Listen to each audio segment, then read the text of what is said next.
اعوذ باللہ من الشیطان اللعین الرجیم بسم اللہ الرحمن الرحیم۔ کل کے پیغام میں ہم نے حسد کے منفی اثرات وہ بتائے تھے۔ آج ہم حاسد کی علامات کو بیان کرتے ہیں کہ حاسد آدمی کی علامات کیا ہوتی ہے، کیونکہ بعض اوقات حسد اس حد تک بڑھ جاتا ہے کہ اس کے اثرات اس کے عمل اور کردار سے نظر آتے ہیں۔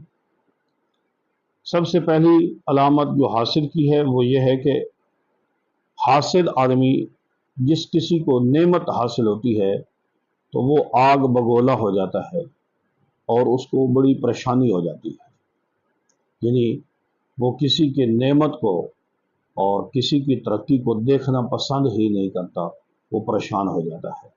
سب سے پہلی علامت یہ ہے۔ دوسری علامت یہ ہے کہ وہ ہمیشہ غیبت اور عیب جوئی کرتا ہے۔ کسی صاحب فضیلت کی وہ فضیلت کو دیکھتا ہے تو وہ اس کی برائیاں بیان کرنا شروع کر دیتا ہے، یعنی اگر کسی آدمی کی تعریف کی جائے تو وہ عیب جوئی کرے گا، اس کے عیب بیان کرے گا تاکہ اس کے سامنے اس کی تعریف نہ کی جائے بلکہ اس کی عیب بیان کیا جائے۔ اور تیسری علامت یہ ہے کہ آگے پھر جب وہ حسد آگے بڑھ جاتا ہے تو وہ عداوت اور دشمنی پیدا ہو جاتی ہے۔ ایسے ہی واقعہ آغا شہید مطہری نے ایک اپنی کتاب میں لکھا ہے کہ ایک حاسد آدمی وہ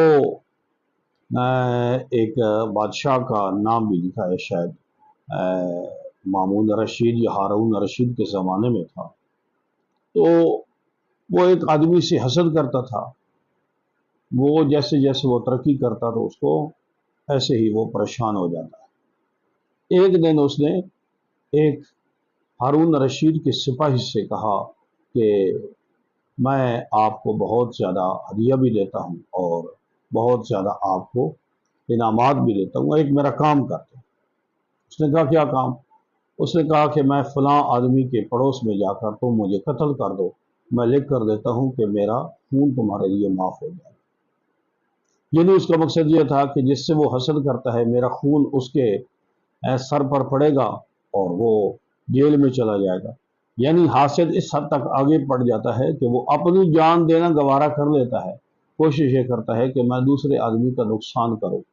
بہرحال اس کا خون بہا دیا گیا۔ وہ جب بعد میں اس آدمی جس کے گھر جا کر وہ گھر کے پاس قتل ہوا تھا، اس کے سپاہیوں نے ہارون رشید کے اس کو پکڑ لیا بیچارے کو، لیکن وہ بے قصور تھا۔ کچھ دنوں کے بعد اس سپاہی نے سارا ماجرا بتایا کہ اس آدمی کو میں نے قتل کیا ہے اور اس نے خود مجھے کہا تھا کہ مجھے قتل کر دو اور میرا خون معاف ہے۔ تو ہارون رشید نے اس سپاہی کو بھی بری کر دیا اور اس آدمی جو پہلے بے قصور بیچارہ وہ قید خانے میں تھا اس کو بھی رہا کر دیا۔ یعنی مقصد یہ ہے کہ اس کا خون رائیگاں گیا۔ حسد اس حد تک انسان کو نقصان پہنچاتا ہے کہ انسان اپنی جان بھی دینا گوارا کر لیتا ہے۔ تو بہرحال یہ ایک بہت بڑی نقصان دہ بیماری ہے۔